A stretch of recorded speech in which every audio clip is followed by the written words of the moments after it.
It's a lot to unpack, and that's why we are going live now to Sydney, Australia, with News Nation special correspondent Ross Coulthart. Ross, it's always so good to see you. Thanks for making the time.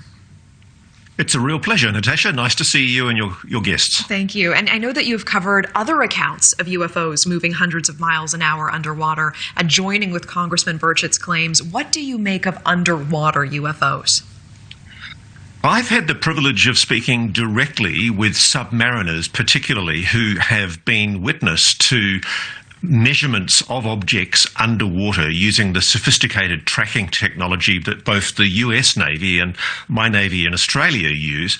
And there are objects that have been recorded unbelievably moving close to the speed of sound in air underwater.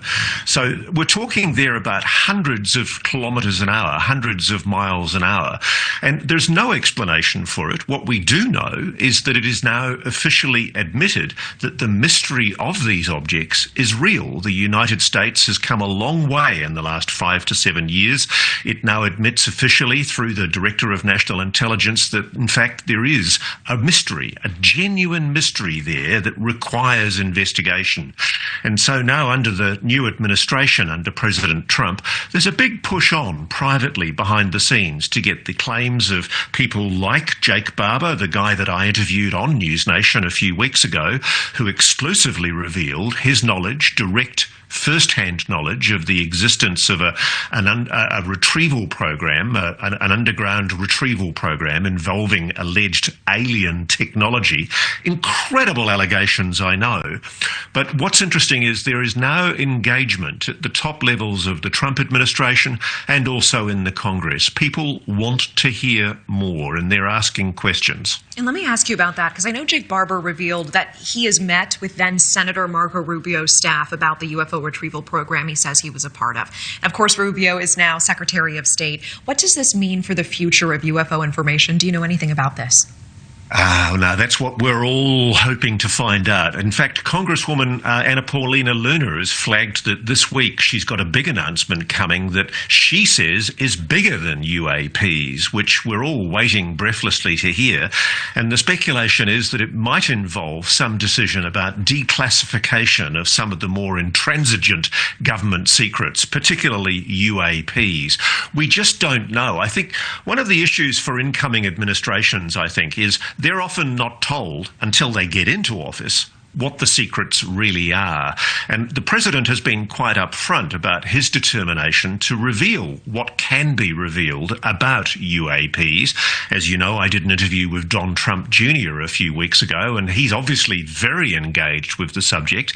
I've had more conversations with people in the Trump administration since, and I've had reach outs from people in defense and the intelligence community who frankly tell me that they think it's time the American public, and indeed the world, was told what the US really does know about UAPs. They don't think there's any good reason to keep on hiding what they tell me is the case, which is that humanity has long been engaging with an advanced non-human intelligence, and we have been recovering their technology. But I think that's a big call to say that the government's going to make the decision to release that information, because there are genuinely national security imperatives.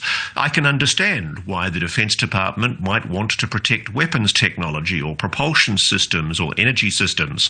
But I think at the very least, President Trump could come out and he could say, yes, we are aware of a non-human intelligence and advanced technology, but we're not going to reveal those secrets to the Russians or the Chinese, potential adversaries. But we do think you, the public, should know that we are on top of this. We're restoring it to congressional oversight because it's been hidden improperly from the Congress and indeed from previous presidents.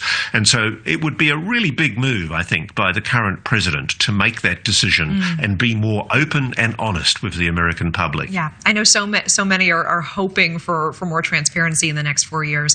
Ross, in just about 20 seconds, who do you believe would be trying to cover this up and why?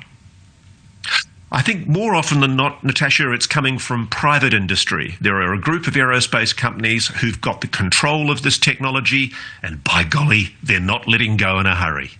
Ross Coulthart, it is always so good to see you, and it always sparks so many questions. Thank you so much. Thanks for watching.